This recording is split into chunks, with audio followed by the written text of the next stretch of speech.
Welcome to Life After Divorce, Honest Conversation for Women podcast. I'm Fiona May.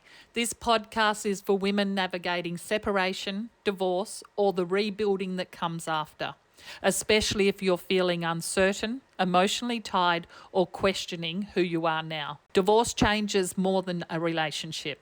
It can change your confidence, your identity, and your sense of what the future holds, even when the direction was the right one. Here, we have honest, grounded conversations about what life after divorce really looks like, emotionally, practically, and personally.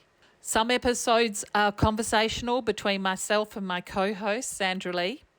Others include inspiring women and trusted experts who understand this chapter of life deeply. This space isn't about fixing you because you're not broken. It's about support, clarity, and reminding you that you're not alone as you move forward. I'm so glad you're here.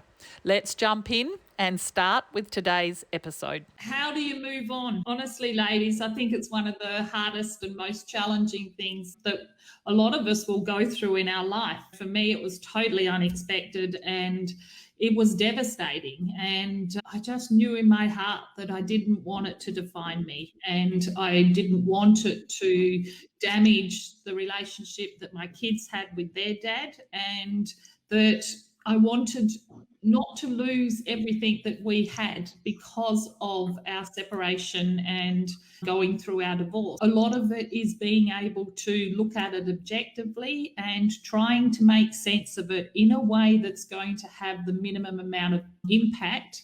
And I don't believe that it needs to be devastating for the whole family and the family unit, but it definitely is extremely painful and something that has to be worked through. So that's probably it in a short answer. But Cody, you give us your take and then we will just extrapolate this out, ladies, a bit. And because there isn't one answer for everyone's circumstances are very different, and yet there's patterns. Regardless of what he did or whatever happened, we want to focus on you and getting you to move forward so you're free of the pain. So that's our intention for you. Ultimately, what we want to really focus on here is, while there is a saying that once a cheater, always a cheater, now that is a saying and it's spread everywhere. And, it's easy to say that, right? Because in a lot of cases, it's true, but it's not always true. And what we really want you to be cautious and conscious about is not characterizing someone as their behavior, right? Because someone may have exhibited a behavior or done something which was not obviously good. It was not positive, it was not constructive, and it wasn't beneficial to your relationship. Cheating being one of those things. Very painful one, complete betrayal. And it is so easy to be devastated in this sort of situation, which is why we're very conscious of being sensitive about it, because we know how painful it can be. But just because someone cheated does not mean they are a cheater and will always cheat, and you can never trust them, and you can never trust another man or any of that sort of thing. If someone has cheated once, or if they've cheated multiple times, there's something that needs to be addressed, because the person is not getting their needs met.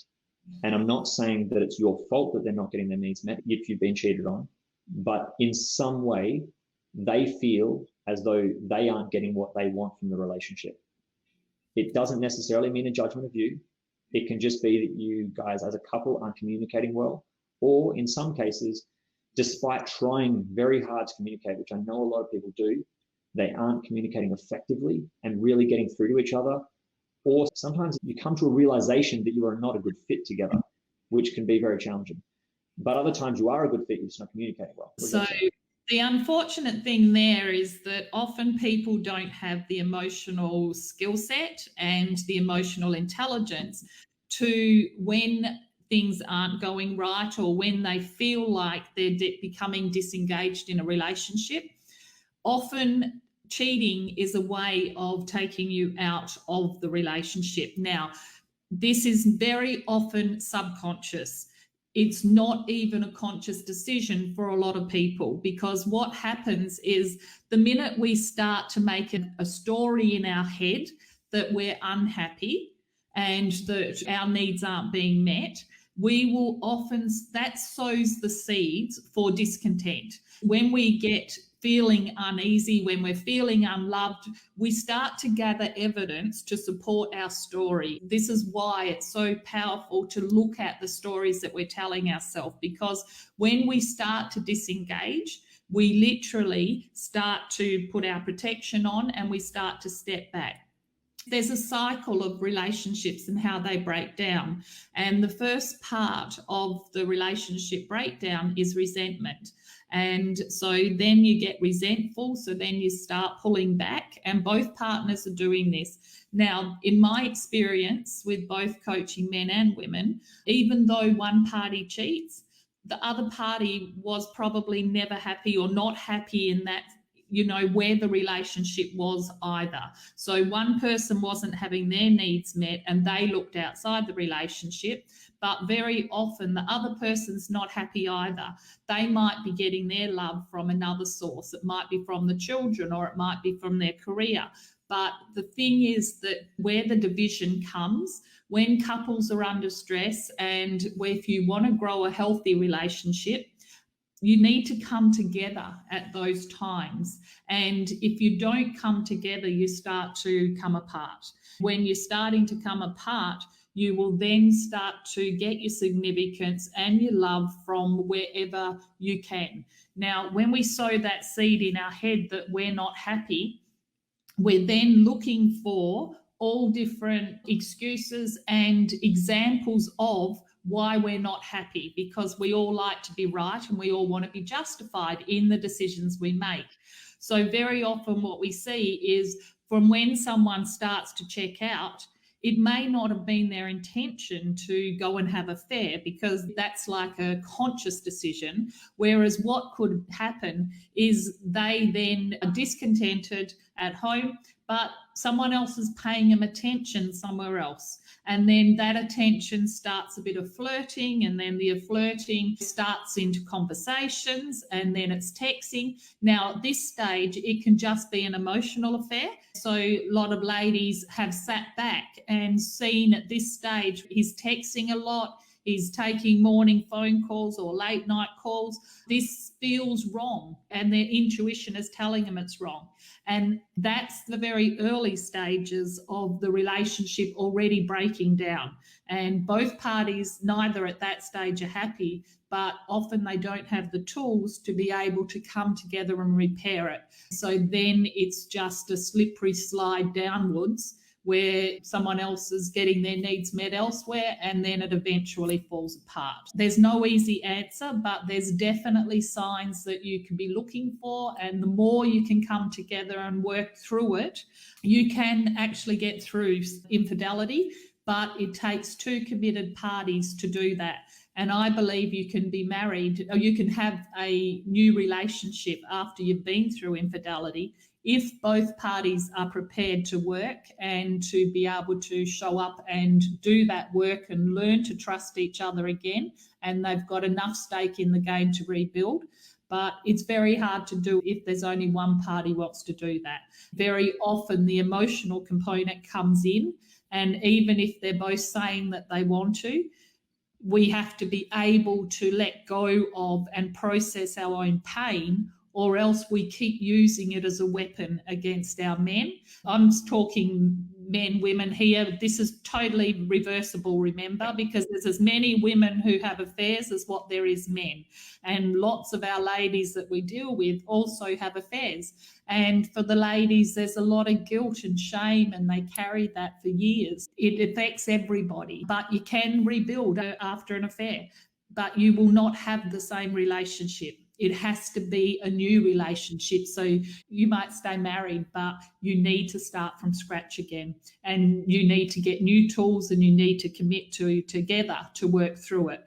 Just accepting someone back after an affair and hoping, wishing and wanting it to change won't change the underlying emotional damage. That has to be physically worked through. There's two people involved in a relationship breakdown. It's never just one person. And it's not about blame or about judgment. It's about realizing what could be improved in communication, in meeting each other's needs. And the biggest reason why to do this is if you don't want to get back with the other person because the trust has been destroyed and you aren't fully committed to doing that, or they're not fully committed to doing it, that's okay. But you still need to learn this stuff so that when you go into your next relationship, you are fully healed. You've learned to trust yourself, your ability to trust someone else, because that's a really challenging thing, which a lot of ladies struggle with, is how do I trust myself to know whether the other person is a good person or not? Because I thought the other person was everything I wanted and I thought we had a great relationship until it fell apart. So how do I trust myself to lower my barriers and to let someone in again? It's not an easy thing. As I'm sure most of you ladies out there listening are aware, it's a very challenging thing. Yeah. But you can do it. And as Fiona said, that is only possible is if both parties are fully ready and fully committed to making their relationship work. And that involves accepting responsibility on both sides. I believe that both parties have to be working on themselves to be able to have the skills and the tools to take the relationship to the next level, because it's going to be more challenging than in the past, because you've got a whole nother component thrown in there. You've now got the trust issue and the distrust issue. And when we're hyper vigilant and when we're extra sensitive, that's just going to make the relationship even more challenging. So unless you're going to both be working on yourselves and then coming together and working together as a couple, I think that's a really hard road to go down. Now, is it easier to walk away? Look, at the end of the day, my husband came back and I wasn't ready to let him go. Like, I've got friends who, minute their husbands had affairs, that was it. They cut them off and there was no coming back. Whereas I was devastated and I couldn't let him go, and I let him come back. He had a foot each way. He had the girlfriend in Thailand and he had me here, and he did this yo-yo month there, and then he'd come back and tell us that it's all going to be great. He's left her, and then he'd be home for 3 days. Not that we were sleeping together, but he would come back and he'd be saying that he wants his family. And then after a few days, he would decide, no, he wants to go back to Thailand. So we went through this yo-yo for me and the kids. I think abandonment, and when they're going through a midlife crisis, what we understood was that he had so much turmoil going on in his head that he didn't know what he wanted. So he didn't want to lose what he had, but he also didn't want to lose what he'd got, and because that looked exciting. Often we need to just try and work through whatever situation we've got coming up. But the bottom line is, ladies, there's one person we can control. We can't control anybody else. We can only control us and the way that we react and the way that we can process through the pain. And the pain is real. We all know what it feels like, where your heart literally feels like it's broken and in a million pieces on the floor. And of course, that comes with physical symptoms as well. So many ladies feel sick and lose weight and go into a negative spiral of emotional depression and get stuck in their head. But what we need to do is not allow it to define who we are. We need to save ourselves. And in saving ourselves, we will help our kids and we will be the best person we can be through this. And I want to encourage you to shine afterwards, to be able to heal and grow and learn to rebuild your life, because you're only halfway through. You've got 20, 30, 40 years of living. And I don't want you to stay stuck, because you've got the rest of this beautiful part of our life. Like, I think we're at such a great age. And that's why I love working with ladies at this age, is we've done the hard yards for most of us. We've done our child rearing, we've been a good wife, good mum, and now it's our time to reset and start our new life. I just encourage you to have faith that you can get through this, because I totally believe you can. I see it every single day of the week. And the first thing we've got to do is control our mind. And we've got to then get new tools, because we're not equipped to go through these things with the tool set and skills that we had. Because if we knew better, we would have done better. If we knew how to grow our relationships and mend them and co-create with our husbands, we would have done that. So it's no blame here. It's just if we want more than what we've got to become more ourselves. So we've got to lift our own standards of what we've been accepting from ourselves and from other people, and learn how to go forward with dignity and grace, not with fear and judgment and condemnation and hate and bitterness. That's no way to live. When you're trying to punish someone else and you want them to hurt because they've hurt you, there's no winning in that.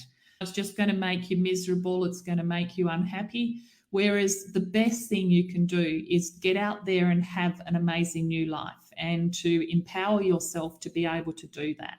And it's absolutely possible for you. You think you've moved forward and grown and you find new love and it happens again. It's exactly the same situation. But the reason why it happens again, it's because our life is created by the thoughts, feelings, actions, and behaviors that we put out into the universe, and the decisions that we make. That creates our life. It's also the decisions we don't make, because sometimes we stay in a relationship that's not good for us. Sometimes we don't do the things we need to do to communicate effectively because we're afraid that we're going to hurt the other person, or that we're going to hurt if we even raise the topic. So there's many reasons why it happens, but what we do know, because it's been proven time and time again, is that if you learn what went wrong in your last relationship and how you are in control of what you did and how that created that situation, and what you can do now to ensure that situation doesn't happen by learning new skills, learning how to communicate more effectively, learning the red flags that come up when you're meeting a guy, when you're getting to know them, that show you that maybe he's not an honest guy, maybe he's not out there for the right reasons. All of those things are tools and learning, which, as Fiona was saying before, we don't start with this stuff, right? We're not born with it. And where the hell do you learn it? Did you learn it in school? Because I didn't learn this stuff in school. Fiona didn't learn this stuff in school. And none of the ladies who join our programs learned this stuff in school, because it's not out there anywhere, which is very unfortunate because it's a life skill. Most families are dysfunctional. They're not taught these skills. So we're not taught them in the home. We're not taught them at school. We're not taught them in the workforce. And so who we are, and as a little girl, that is who we end up being all through our life. And whatever patterns we had, like our people pleasing or shutting down or being too expressive, they are patterns that we follow all the way through our life. So until we actually interrupt those patterns, until we get real and until we heal ourselves, then our future is going to be a replication of our past. Now, I know that might sound funny. You are always going to attract someone similar to what you've had in the past. And I know you will vow and declare you will never, ever do that again.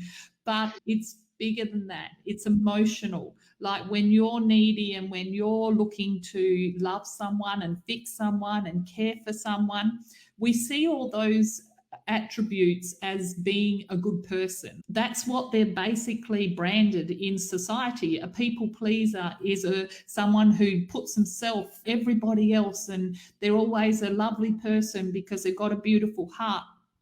But you are not driving that need just because you're a good person. You're actually driving and doing those actions because you're desperate to be loved. And that's where the unhealthy disconnect is. So what we need to do is to love ourselves and fill ourselves up. And then when we come into a relationship, we're giving love, but having no expectations and no judgments around it. Because when you have expectations, it's I'll give you love, but you have to give me love back. So it's like paying a compliment to someone and then expecting that compliment to be paid back. And when you don't get it back, you get disappointed. So it's unhealthy. And so we need to wake up to who we are. And the process you go through is literally like an awakening. It's like for the first time, you've got your blinkers taken off and you start thinking about, who am I? What do I want for myself in my life? What are my hobbies? What do I like doing? What do I want to be doing in 5 and 10 years' time? Most ladies can't answer those questions. We need to spend some time on creating our new life. And that's the way you move forward, is to have a future that inspires you, that you want to move into. Because until you go through that process and you map out a new future, the thing is, all you've got is your past. familiar. And that's why so many ladies stay stuck, is because they know what they know, but they don't know what's possible, and they don't take the time to actually create it. Yeah, but in relation to the question of if he does it again, it is because the same things are happening again, and that causes the same situation. So what Fiona was saying, what I was saying before, is that if you keep doing the same things the same way without learning new ways of being, new ways of doing, new communication skills, new relationship skills, if you just keep being who you've been in the past, you will get the same results in your future. Just stop for a second and take that in. If you do things the same way you did in the past, and you don't take responsibility for the fact that you were in that relationship that broke down, so some stuff there you were involved in that created that situation. I'm not saying that you're at fault. Please understand that. I'm not saying you're at fault. Okay, we love you and we just want to help. But something broke down in that relationship, and a relationship involves two people. So if you can get to that point where you can go, okay, maybe I had something to do with it. He still had his part to play. I'm not saying that. There's two people involved. But you can't control him. You can't control what he does. You can't control the thoughts that he has. And you can't control how he reacts to what you do. But what you can control is your thoughts, how you show up, how you behave, how you react, how you communicate.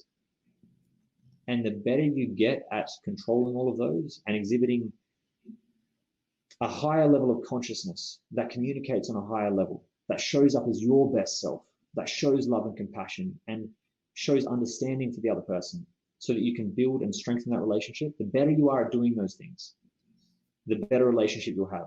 But if you keep doing things the way you did in your last relationship, even if you get back with that person, or if you go into your next relationship the same way, it's destined to get the same result. Einstein said it. It's the definition of insanity to do the same things again and expect a different result. It's just crazy. So please, we're just strongly encouraging you, just stop and take a second, take some time to work on yourself, because time spent investing in yourself and working on yourself is the best time you could possibly spend, because you take yourself everywhere. You take yourself in your relationships, you keep yourself up here, and the way that you speak to yourself is hugely powerful, because we've all got that little voice in our head, that little person on our shoulder whispering in our ear saying, in general, a lot of bad stuff. Sometimes it says some nice stuff to us and we're like, yay, thank you. But the majority of the time we've got this little guy, negative, or girl, negative voice in our head telling us you're not good enough. Just a lot of stuff which is disempowering. So we really just want to focus on learning what happened in our last relationship, so that we can learn and develop ourselves, so that if we decide to get back with the other person and they are fully committed and they decided to work on themselves so that you can strengthen your relationship, if you've both made that decision and you're fully committed to it, it is possible to rebuild that relationship. And as Fiona said, to create a new relationship, a better relationship than what you had in the past, because you're communicating at a deeper level, you're connecting at a deeper level. But if you do things the same way, you'll get the same result in your existing relationship or in your next one. What I was saying about, for some of the girls, that literally my girlfriends who just, that was it, they got cheated on, no way were they contemplating ever being able to work through it. That's a choice. That's perfectly okay as well. But what I want is, we see two different lines there very often.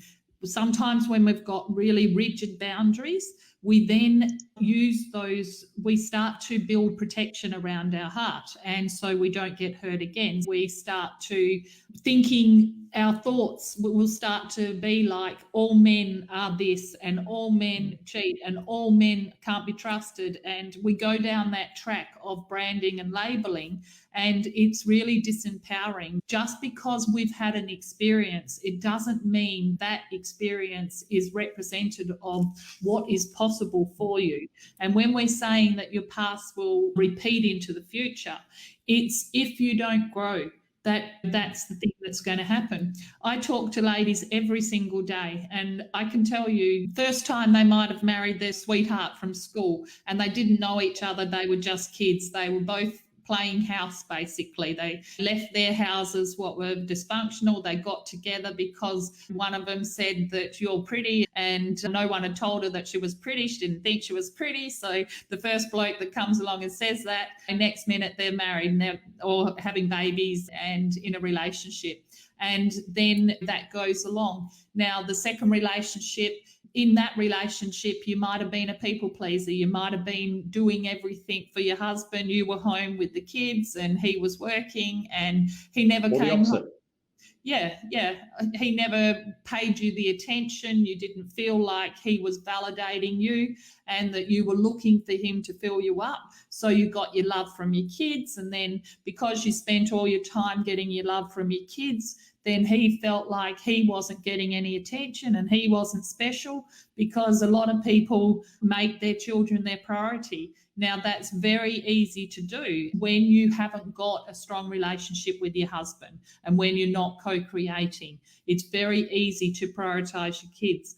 But then when you're tired, you often pull back and you don't want to have sex. And then you feel like your husband's bothering you all the time because he just wants to have sex. And then we start the tug of war. Again, we're not coming together. We're not talking about it. We're not communicating. And it's all very emotional and triggered. And so then there's no communication. And often we're both feeling unloved at that stage. And that relationship might end. But then the next relationship, you've still got your consistent behaviours. So if you were a people pleaser in your first relationship, you might get into a relationship with an alcoholic or somebody who's a workaholic or someone who's emotionally unavailable, because the patterns don't change. They're very consistent. And it's nothing for me to see ladies that have been married 2, 3, 4 times or 2, 3 relationships, and the patterns are consistent and they're the same patterns that were established in their childhood. So the names change, the person changes, the location changes, but the patterns are consistent. And unless we interrupt the patterns, then nothing changes. So that's what we mean, like your future will represent your past. It's the patterns that we're talking about. Everybody's different. We also know that there's the other side, where there's the people who are the workaholics themselves, the people who've given everything to their career and they focused on that. And sometimes that's the opposite reason why the relationship falls apart, because the husband is the one who's not feeling loved, because the wife is focused in another area, or vice versa. The wife is not feeling loved, so she's focusing on her career rather than her kids or him, because her career gives her significance, makes her feel good. And that's often what happens. That's part of the reason why men do what they do when they focus purely on their career, because their career feels good. Like they're the hero at their career. They're the ones who's the champion. They're the provider. They're the one who makes everything happen. And then they get home and sometimes they don't feel that way. And that's a male or a female thing. It depends upon your role in your relationship and your role in your family as well in those relationships. So it's just good to get different perspectives about this, ladies, so that you can look at things from a different angle and develop a deeper understanding of why your relationship broke down, and then what you need to look for and be aware of so that your next relationship doesn't break down. As we grow ourselves and we start opening ourselves up to what's my greatness, what am I great at, and what are my weaknesses? We call these our shit bits, because everyone's got strengths and everyone's got things that they're not good at. And when we start to learn about ourselves and we're growing our own mind, instead of anything that we're not good at, generally, until you start growing yourself, we want to hide those. We don't want to show people those and all the things, because they make us feel that we're not good enough. So we pretend that they're not there.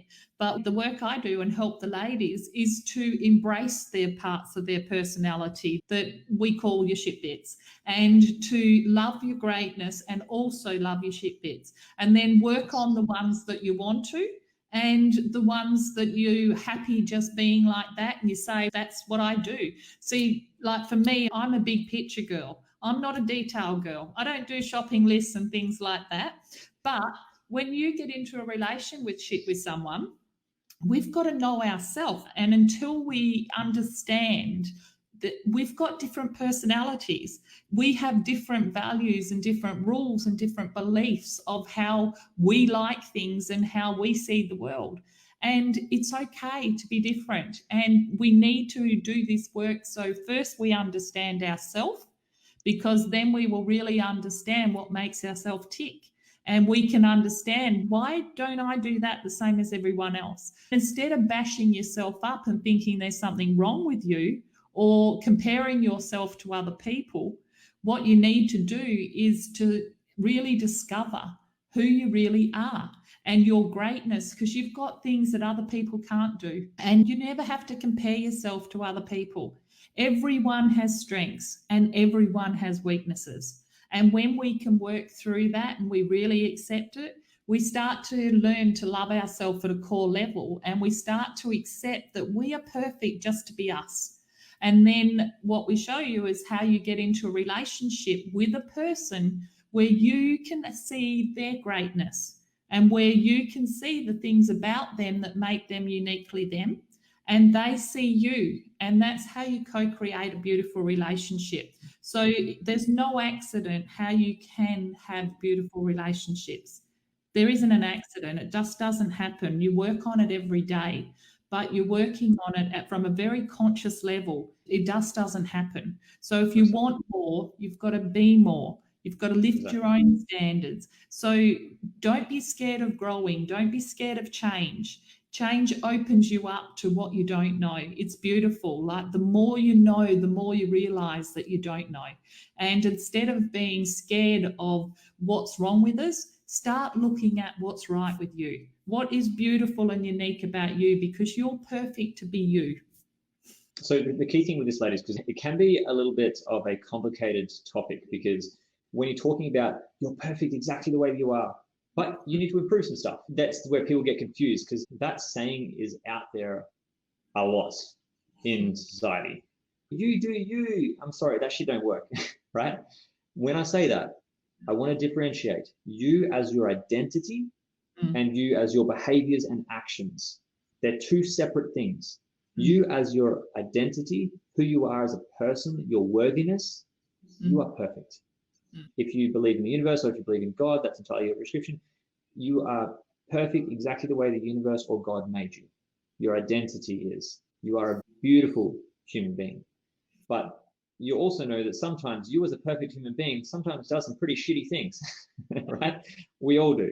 We all make mistakes. We all aren't perfect in the way that we behave. And we don't have a perfect set of skills because we only know what we've been taught. We only have the skills that we have learned. And unfortunately, during life, our parents, our childhood, schooling, even the workplaces, they don't teach us many of these life skills. They teach you how to do maths. They teach you how to do English. They teach you the basic, boring stuff a lot of the time. But they don't teach you what's truly critical, which is relationship skills, which is life skills, which is mindset skills. And that's the stuff that defines your success in your relationships and defines the quality of your life. And that's where we're saying you are perfect exactly the way that you are, but the way that you're behaving isn't perfect. And that's where you can improve. And that's the stuff where you can learn and grow and develop yourself.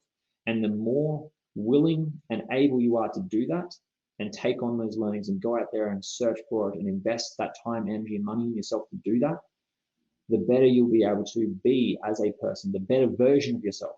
It's not like you need to be a different, you just need to be the best version of you. You're a diamond. The core of who you are is absolutely beautiful. But you've got a few rough edges at the moment, which can be refined by learning some new skills and learning different ways of communicating and building and strengthening your relationships and your ability to attract the right person. So that's where we're coming from. If you want more, if you're not happy, if you're looking for what am I supposed to do to get my funk back and get my mojo and to create an amazing new life and open myself up to new possibilities and opportunities and do the things that I've been too afraid to do, that's where you've got to grow. And so you're not going to get those things any more than ordinary life or an existence is where a lot of ladies find themselves at this time. And if that's where you want to stay, we'll stay there. That's cool. But true happiness comes from growth. We need to be achieving and growing to really feel fulfilled. And a lot of the work we do is helping ladies identify who they are, what they want, and what they're passionate about. Because when you get out of bed every morning, if you're passionate, if you feel fulfilled and you genuinely love your life, you jump out of bed. There's a new day, a new opportunity. Like I totally love my life. There's not a day go by that I feel like I had a shit day. I learn something from every mistake I make, and I make mistakes every single day. But there's some great things that I do too. And my life has meaning. Every day I get to grow, every day I get to contribute. And I wouldn't have my life any other way. I'm so grateful that my husband left me. I'm so grateful that he gave me the opportunity to hit reset and to start a new life. And the fact that I just knew in my heart that I was not going to be on my own.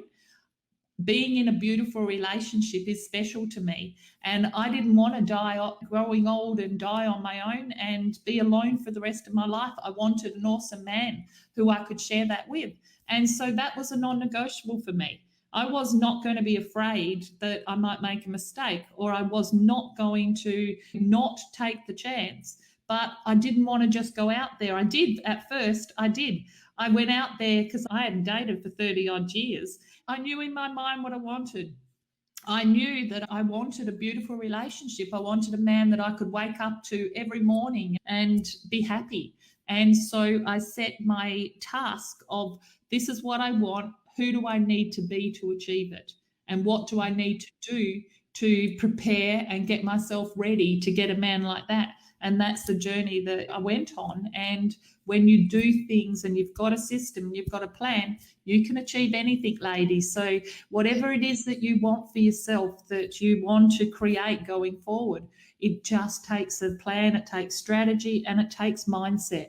Mindset is the biggest thing. How do we change the patterns, and how do we move on?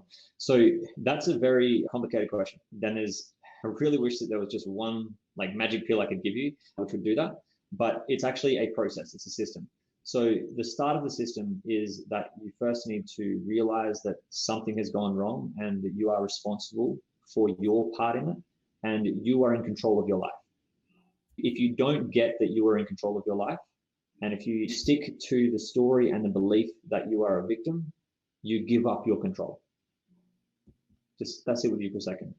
If you stick with the story that you are a victim, you give up your control to the other person. You give up your control over the situation.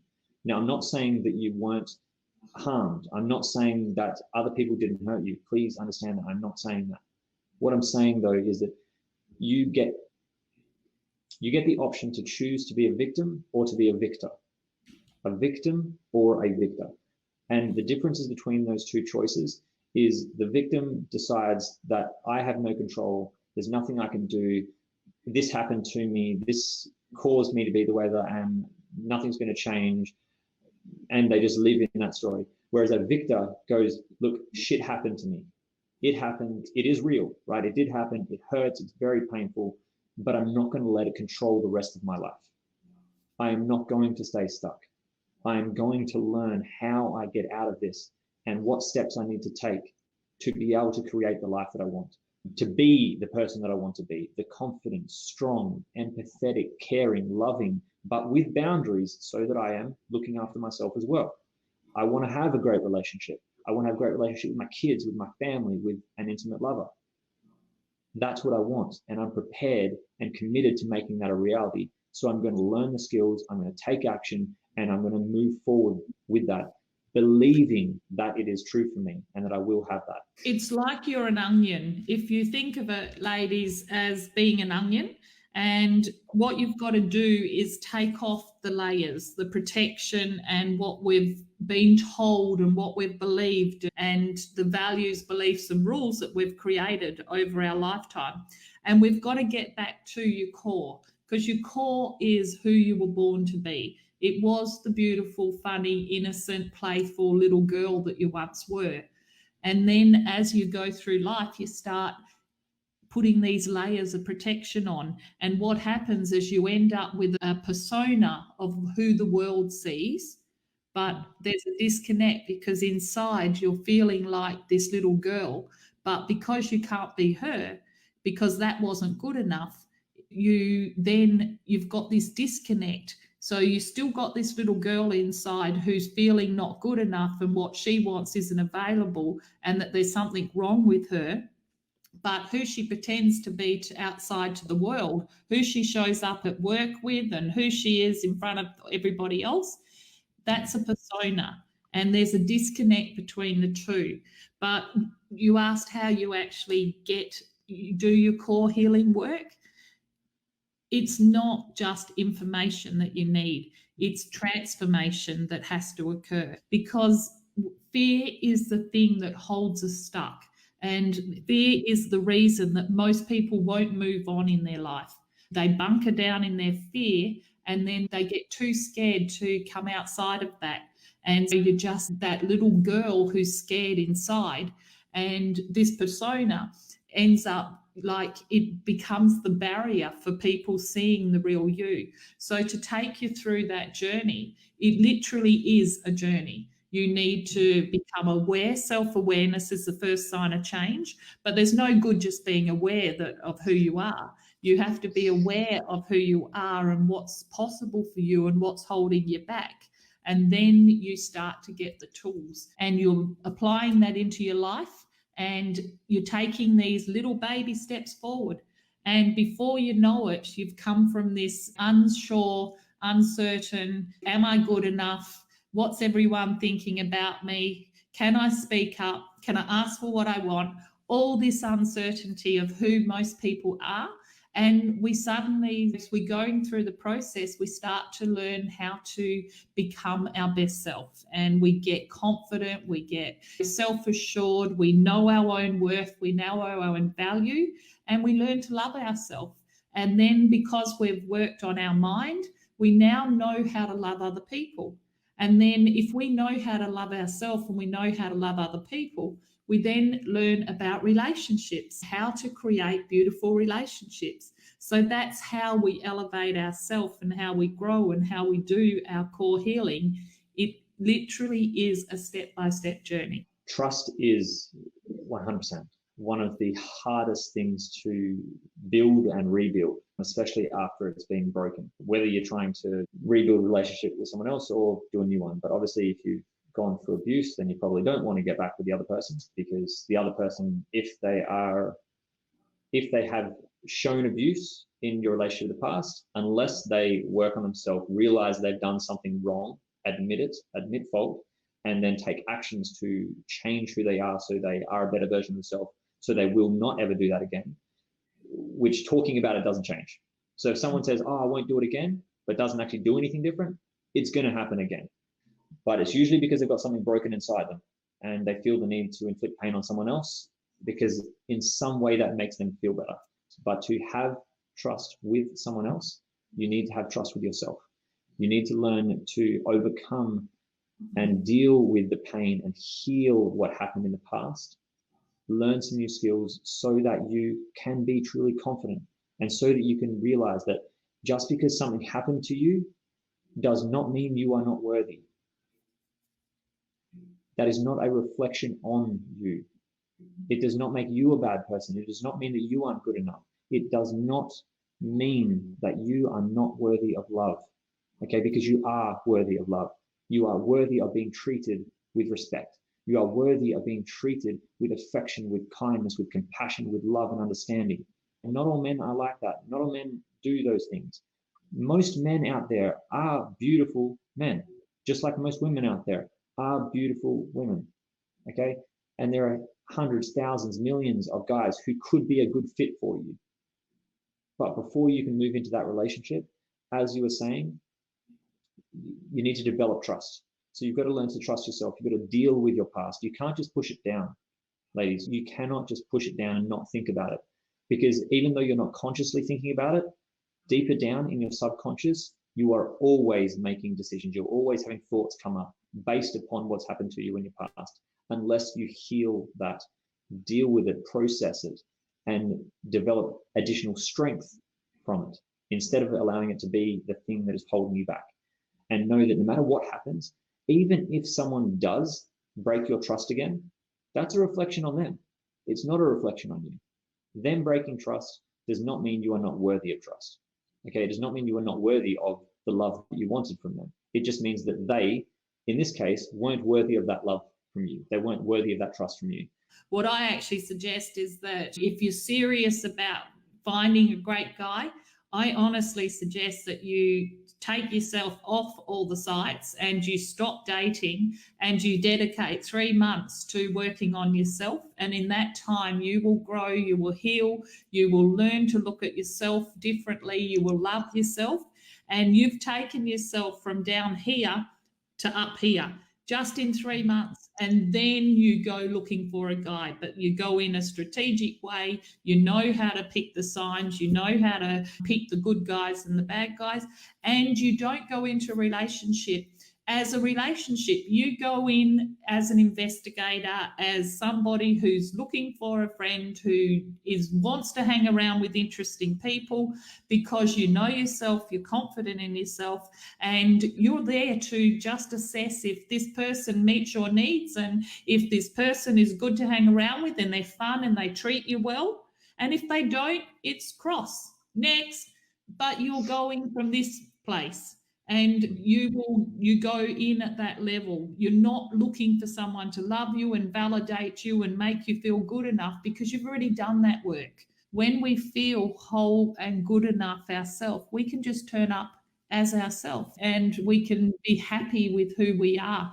We don't always have to be trying to make ourselves better and make ourselves more appealing to the other sex or to the world or to our boss, or that's an ego driven improvement. What we're talking about is it's a emotional mind improvement that has you believing and loving yourself at a core level. And I hope that we can sow into your life a seed that gives you the courage to know that you're worthy of having a better life and creating a better future. And if that's all you get out of it, awesome. So thank you for spending time with us today. I know conversations like this can sometimes stir up emotion. So if something resonated with you, just take a moment to be gentle with yourself. Life after divorce can often feel isolating, but you don't have to do this alone.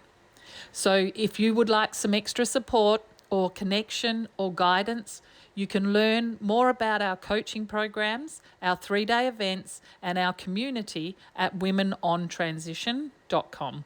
And if this episode was helpful, you're more than welcome to subscribe, share it with another woman who might need it, or leave us a positive review.